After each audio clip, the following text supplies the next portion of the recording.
A co-op is when you share resources. This morning's guest not only believes it, but he's living it. Meet him, coming up next on Carolina People.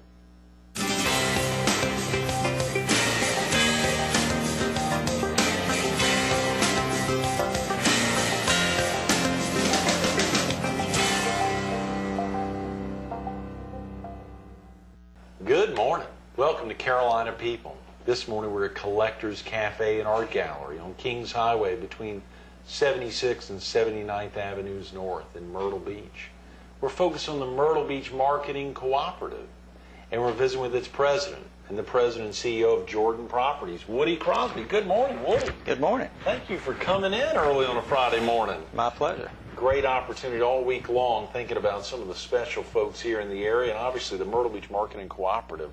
A lot happening with it. A big matching grants, I think, from the state that happened. There's a good picture of you with Chad Prosser and some others receiving that $5 million large check. That is a big check. Was that the biggest check you've ever received?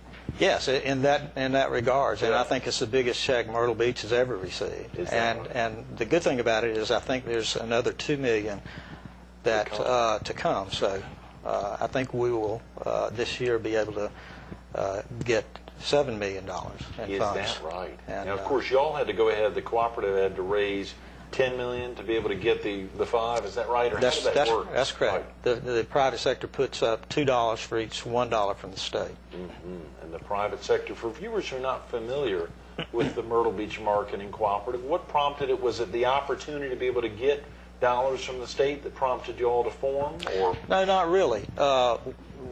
The way it started is a group of hoteliers got together, and we felt we were losing market share to some of our competitors.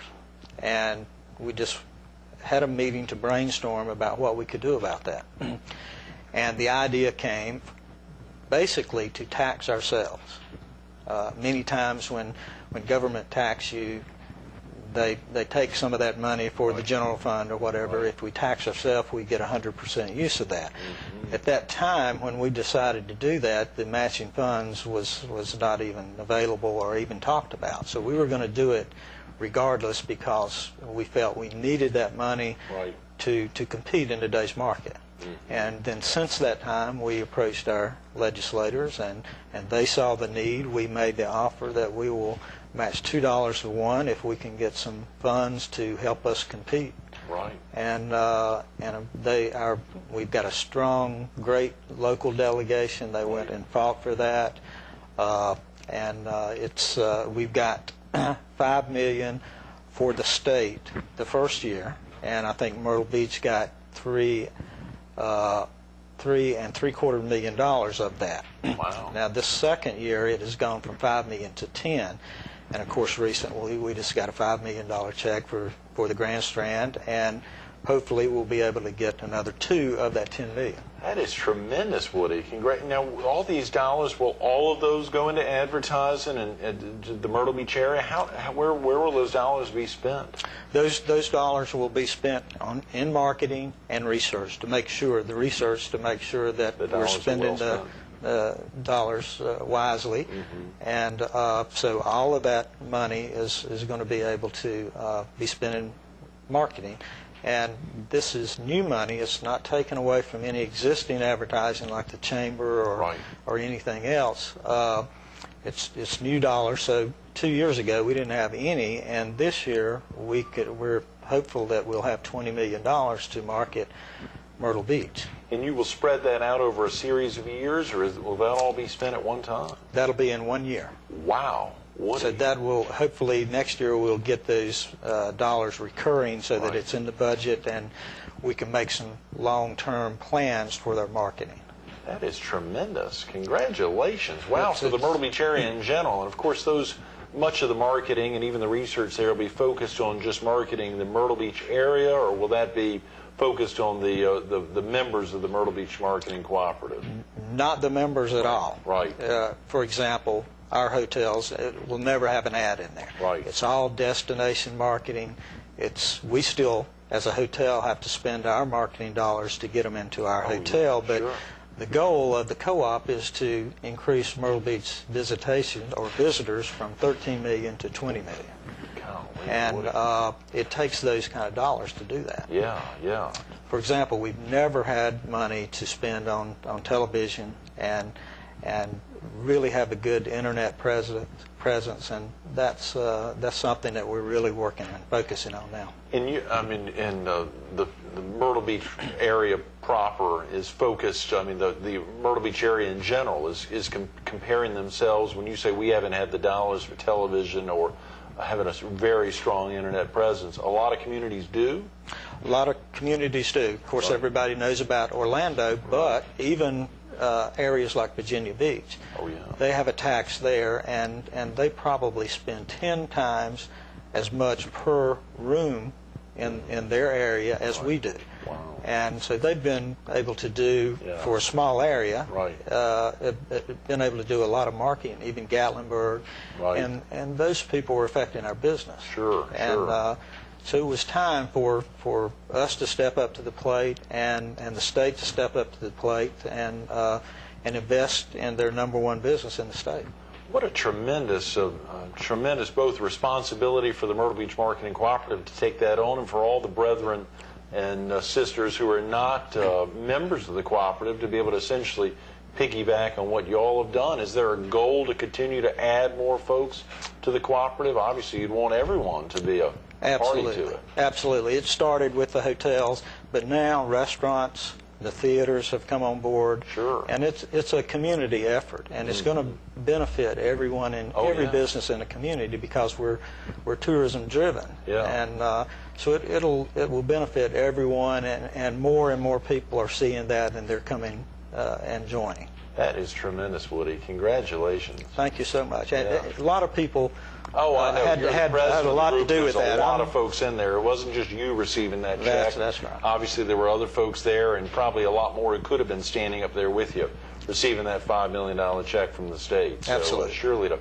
highlight the legislative delegation and their efforts there, interfacing with everybody. It's not just a couple of folks that can make that kind of thing happen. That's right. That's wonderful. Real quick about yourself, Woody. You originally from the area? I moved here in 1975. I grew up in North Carolina, not too far away, and came to the beach on summers, and came down in '75, and just fell in love with Myrtle Beach. So this is my home now. Absolutely. And I think you've been with the same company now for more than 2 decades. That's right. 23 years with Jordan Properties. That's right. A very far-flung group, which is, I know, as you said, been focusing really on Myrtle Beach and the Highlands area, I believe, really focusing on the Carolinas, made a commitment to the Carolinas. That's true. In our hotel part of the business, we have a sister branch of that company, which is an oil company. Okay. And we run a chain of convenience food stores, which is called Hot Spots. Oh, really? In North Carolina, South Carolina, and Georgia, we have about 56 stores. So is that right? Hot Spots? In the Spots. Carolinas and Georgia. I don't think I knew that. Yeah. That's a tremendous business there. Those are all over the place. Yeah, Mr. Jordan started that business back when he was young, and so that's his core business. Mm-hmm. That's fascinating. Well, as we think about the cooperative and the idea of utilizing TV dollars, TV is obviously very expensive oftentimes, but you've highlighted some key markets that can help drive a lot of folks. So is there a target date for when Myrtle Beach area would like to achieve 20 million visitors there? It's hard to put a date on that. Yeah. The sooner the better, I would say. Right. But of course, I'd like to see that happen within 5 years, and I think that's achievable. Yeah. But it's a pretty lofty goal, but I think we can do that. Here in the Myrtle Beach area, Jordan Properties, principal focus there on the south end, obviously the Crown Reef Resort, which everyone knows, and Tropical Seas next door. A lot happening on the south end of the Myrtle Beach area. Oh, yes, and there's a lot happening all over Myrtle Beach. Yeah, of course, absolutely. But yes, the south end, for a while, kind of lagged. They didn't have new development down there, but you go down there now and you see something new constantly, and the project that they have on the old Air Force Base is going to be a great project, and it's going to be a showpiece for Myrtle Beach, I think. It really is. Withers Preserve and the Market Common, and obviously the airport very close by. As you say, surely you're here for as president of Myrtle Beach Marketing Cooperative, but to highlight those properties on the south end. I actually live down on the south end to see that growth, and that Hard Rock theme park really going to be is happening. Is for real. It's going to be there. Those folks having committed recently, I think another $50 million or so to build a $300 million infrastructure in addition to what they're already doing there. I think it's going to be a big draw. They've got a good name and right. recognizable, and it gets us international right. recognition, and they'll do a good job with it. And I think it'll be a big draw not only in the summer but in the off season as well. And that's what we need. We need to work on getting our tourism year round. I see on your lapel there, Woody, a lot of folks may not be able to, viewers may not be able to see that, Donate Life. What's that about? Is that something you've had, a button you wear regularly? Yes, I do, and I support that. It is an organization that is charged with increasing the awareness of organ and tissue donation in South Carolina. And I've been asked to be on their board, and it isn't confirmed yet, but I myself am a organ recipient. Really? 8 years ago, and so I'm very familiar with that. I go around and speak to some groups and try to raise awareness on my own, but I'm real excited about joining this board and the things that we can get done there. So. Do you mind sharing with viewers what organ that you needed for a transplant? Oh, I don't mind at all. 8 years ago, well, actually 9 years ago, I found out that I needed a liver, and was on the organ list, donation list for a year, and I was very fortunate and blessed to be able to get one almost 8 years ago now. And I've been doing very well since then. I have developed a relationship with my donor family, and as it turned out, my donor was a 18-year-old girl that was in Myrtle Beach on a weekend trip and was killed by a drunk driver on Ocean Boulevard. No, on Ocean Boulevard? Right on Ocean Boulevard, speeding over 100 miles an hour. Oh, come on. And ran into, running away from the police, and ran into these girls and killed my donor. And I got to know so much about her and her family. She was a good, strong Christian girl that witnessed to people in her high school. She was instrumental in starting students against drunk driving in her high school, and ironically killed by a drunk driver. And I think just having the contact with her family, we've become like a family. And I know that it has helped me knowing them and knowing about her, and I feel that it has helped that family get some good out of something good came out of such a tragedy. Right. The fact that she had listed herself as an organ donor, or that her family wrapped around that idea when that happened, and of course the idea, and I believe she's actually from, or her family's from our viewing area there. You said in White Lake. White Lake, yes. Right. Very important to know that folks make that effort. What are some things that viewers could do now to be involved with Donate Life? I think you said they have a website, Donate Life SC. Donate Life has a website, donatesc.com. Right. You can get some information there. It's very easy to become. You can download an application and donor card. Okay. It's very easy to do that right now.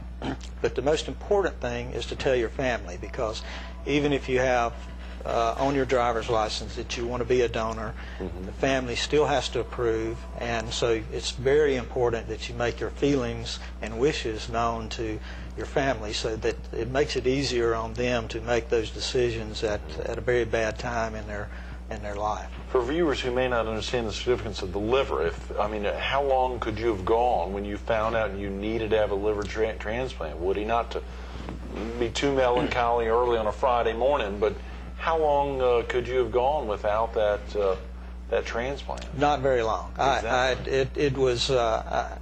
It had been a year and a half since I found out that I had a problem, and I was getting very weak, and I continued to work, but it was very difficult, and so I know that it wouldn't have been long. Yeah. The thing about it is so many people that don't know about organ donation, that don't become donors. There's on average 18 people a day that die at South Carolina waiting for a Just liver in transplant. South Carolina, Yes. waiting just for a liver transplant. Or I'm sorry, some type of transplant. Right. Some organ transplant. Wow, 18 people a day that'll die because they need an organ and they can't get it. But obviously there's a lot more deaths, as you say. There's just a lot more deaths that if they had checked off, I guess it's a little more than just checking off a box. If they told their family and checked off a box, they could make that their vital organs available to someone else. That's right, and it can help many people, not just one or two. Right. And one thing that our local senator, Senator Luke Rankin, proposed last year was changing the laws where organ donation is an opt-out instead of an opt-in. And that, I think, in of itself will make donors, families aware of their wishes, and it will produce more people that will be donors. And that can be done state to state, that opting out versus opting in. Absolutely. That's wonderful. From what I understand, that's the way it's done in some European countries, and it's the bottom line is it saves lives, and that's what we need to think about. Sure, and I'm sure they still make an effort. The doctors, the folks, even though that person is lost, they still make an effort to, after they've removed the critical organs, to sew the person back up, even though they're going to go to the grave. I mean, oftentimes I'm sure a lot of families are worried that, oh, my loved one will be ripped apart, and it's really not that. It's the professionals are very, very safe in all the handlings, even though the person's gone or is about to go. They still recreate them as much as possible or put them back together. That's right. It doesn't interfere with the funeral arrangements, and the important thing for people to realize that nothing happens without the family's consent. Nothing comes in and nothing is done without their agreement. That is very important. DonateLifeSC.com. Viewers can go online to DonateLifeSC.com to download the form there, to be able to make sure that it's very clear that they are, whether or not the legislation that Senator Rankin has proposed is successful or not. There's still an opportunity to go in there, and hopefully it will be, still an opportunity to go in there to fill that out and to make sure their family knows. That's correct. You travel all around the area. I saw in a recent piece you travel all around speaking about this. How do you normally open up? How does it, is it just the personal connection yourself that really gets to kids or to other adults that you're speaking to? Is it that idea of, had it been much longer? Yeah, that helps in making it real to them.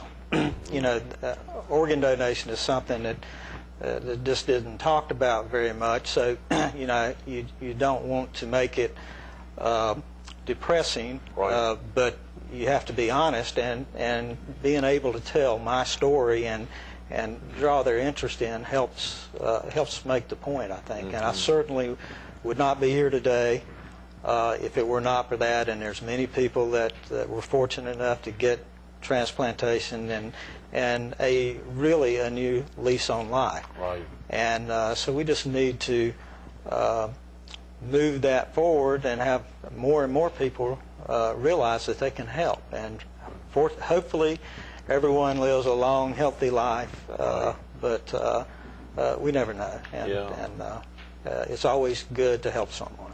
Will you be able to, will that girl's liver be able to be passed on even again?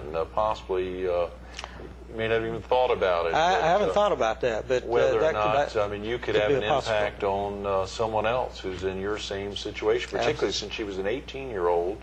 To think, not to date you, but let's say you went in 30 or 40 years, she'd still be would be a 50-some-year-old body or a 60-year-old liver there that could impact someone else. Absolutely, and I do when when I talk to groups about this, some of the older people always make the comment, well, I'm so old, nobody wants my organs. But believe me, that's not the case, and they can always be used. And so they need to keep that in mind as well. That's great. Those are great words, Woody. Well, we just got about 5 minutes, and as I look down the piece about you, I don't know how many positions you have as either president or chairman of a board, and how many. You've been the Hotelier of the Year, not only in Myrtle Beach, but the South Carolina Hotelier of the Year just a few years ago. Obviously, the Volunteer of the Year from the Myrtle Beach Area Hospitality Association a decade ago. Award after award, but also position after position. How do you find the time to get out there? Obviously, R.L. Jordan and Jordan Properties are very supportive of your role of really stepping up and making a commitment to the community, but this is going to pay off. It's going to pay off for not only for the Myrtle Beach area, but also for y'all. Absolutely. It helps our business, but the Jordans are very supportive. They believe in giving back to the community, and Myrtle Beach has been very good to me, and I feel it's my duty to give back and help in any manner that I can. Mm-hmm. As we think about, I think you said you arrived here in 1975, over 32 years. What are some of the things that stick out in your mind, Woody, of some of the change, some of the progress in the area over the last 30-plus years? Well, when I came down in 75, it was a very short season. And the day after Labor Day, all the traffic lights on Ocean Boulevard went on caution. Now, I hear that all the time. Is it real? Does that really happen? Absolutely. I the day after. Fathom it. And there was just nothing to do until Easter the next year. And so you really had a part-time job.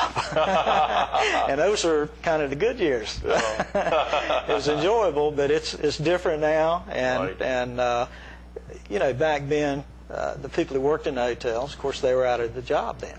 And we've been trying to make this a year-round resort for a long time, and now things are moving to make it that way. And personally, I think, everybody talks about developing in Myrtle Beach and all the things that are going on, but I think it's just the tip of the iceberg. Really? Myrtle Beach is just now getting that name recognition nationwide, and I think, as they say, you ain't seen nothing yet. So. Right. So oftentimes we'd travel and folks would say, is that in North Carolina or Florida?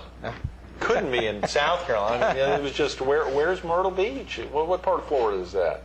And you're right. I mean, clearly, even in Seattle now, folks are recognizing Myrtle Beach is not only in South Carolina, but it's a centerpiece of the state.